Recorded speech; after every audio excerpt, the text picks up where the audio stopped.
Mike McElwain with another episode of Workout 101 on workouttraining.com and Gym Supplement Science, gymsupply.com, coming to you from the gym, the personal home fitness studio of Dr. Jim Stepani and myself. Yes, I am a little bit leaner. I've actually dropped about 15 pounds, so those of you who are actually saying, Mike, you look a little lean. Yeah, I'm losing some weight, guys. Today I want to talk to you guys about the bands, specifically the JYM Strength Bands, the JYM Strength Bands, which are our bands, Jim's bands, this company's bands that we specifically designed for you guys. We teamed together with Body Elastics. Blake Castle is a very dear friend of mine. I've been working with him for 15 years. And the bands are something that I personally have been using. They were part of the study that I even did back in college. If you don't have the bands, the benefits are amazing when you use the bands. So today I want to talk to you guys just really quick about shrugs, okay, and how to incorporate the bands and why, right? Well, one of the things about the bands, I've talked about this before, this little funny thing is called a tension scale, okay? This allows us to see how much weight is applied based on any load or resistance. If I actually hung this and weighed myself, it would say about 220 pounds, okay? I used to be 235 a few weeks ago. So one of the things about the bands is that the weight ratio increases the further that you stretch. Now when you think shrugs, right? When you think about shrugs, you think, okay, I'm gonna be doing barbell shrugs either in front, dumbbell shrugs, or I'm gonna do barbell shrugs in the back. I can do some things where I'm supine, maybe on an angle, working some of my traps. Now remember, the traps are made up of 3 primary areas, but 4 different actual muscle groups that contract, lengthen, and contract differently. You have traps 1, which are kind of up here, traps 2, which are down here, traps 3, kind of in the middle part of the back, and then traps 4, which are actually down here, okay? Depending on the angle that you are positioning your body in, you're gonna hit the muscles differently and put more of a load or an emphasis on that specific area. Now, traps 1 are responsible for the traps that you actually see. When I used to have traps up here, I actually had some traps. Those are the traps that are responsible for mostly the vertical motion, okay, the elevation or depression of the shoulder, of the scapula, okay? When you start getting into things where you're positioning the angles in front or behind you, you can then start targeting some of the other areas of the traps. Primarily traps 1 and traps 2 are involved in just an up and down motion. One of the things about utilizing the bands is you can change the angles at which you position the arms in, which can dramatically hit different muscles. The other things about it is because with the bands you also recruit the type 2B fast twitch muscle fibers, which are the muscle fibers that grow the biggest and the strongest. Now, when you think about doing your shrugs in general, you're thinking about a slow, controlled movement, right? Up and down with weight. But if you guys are familiar with the power clean, I myself love power cleans. If you've ever done power cleans and you actually do a power clean, you come up, a big part of the motion, which is the transition, is the shrug. If you do that correctly, the very next day, you're gonna really be sore in your traps. But that shrug is violent. That shrug is fast and powerful to get that weight up.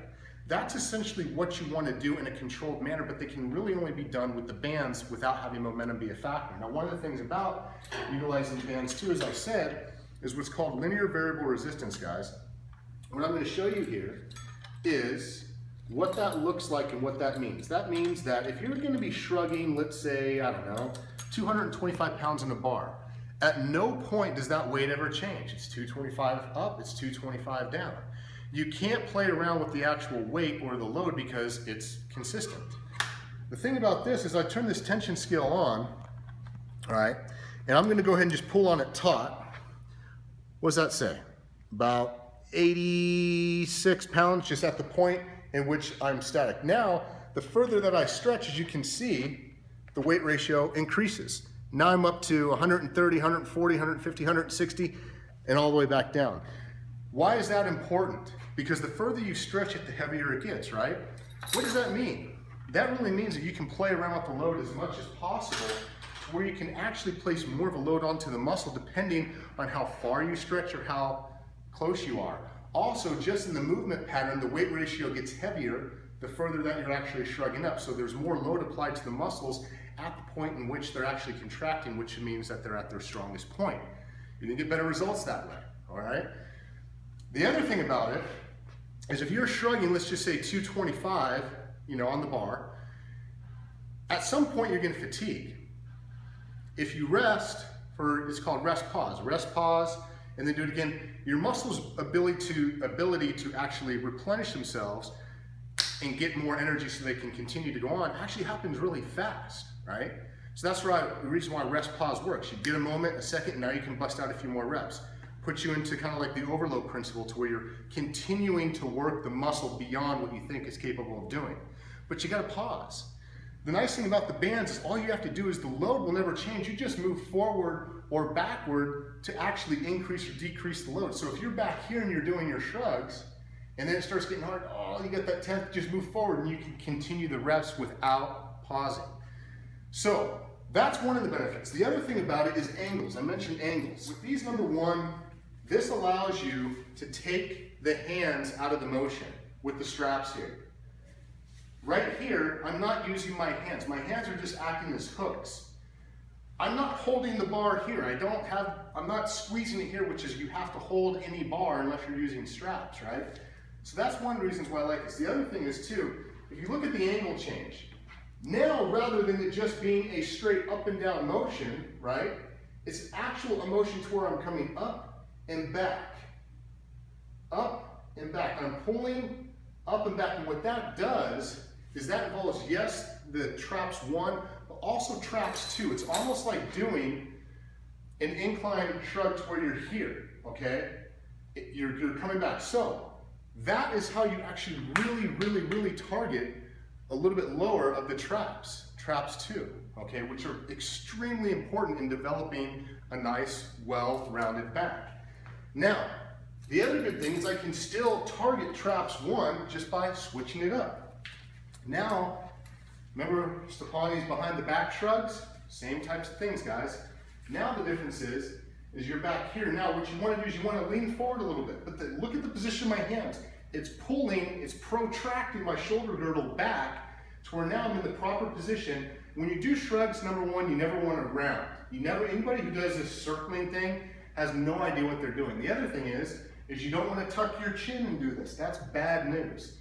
But you can actually lean forward at an angle, step out as far as these bands are not going to snap, guys, okay? Even if they do, they have a governor in them to where I'm not going to fall.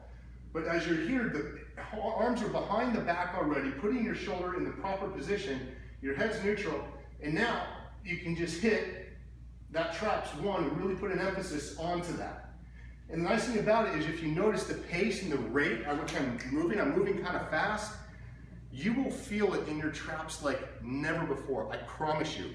If you have the bands, try this out. If you don't, get them.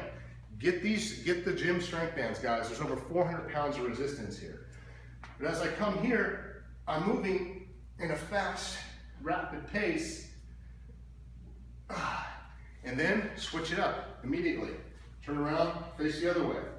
Now you're hitting traps 1 and traps 2. Now the arms are in front.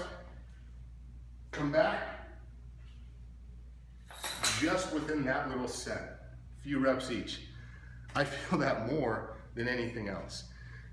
I'm telling you guys, the angles that you can get with the bands, the rate, the rapid pace, the increased resistance, it doesn't mean that it's better than shrugging with free weight. It's just different. But that variable of change is what you're after when you want to dramatically increase the results, break through plateaus, and get the type of things that you're looking for aesthetically, is changing the variables. Get the bands, guys, I'm telling you. They will help you in so many other instances of your training. Ask anybody who has them if they use the bands and how it has changed their training. Check them out, guys. All right, until next time, it's Mike Mackerling. Take care.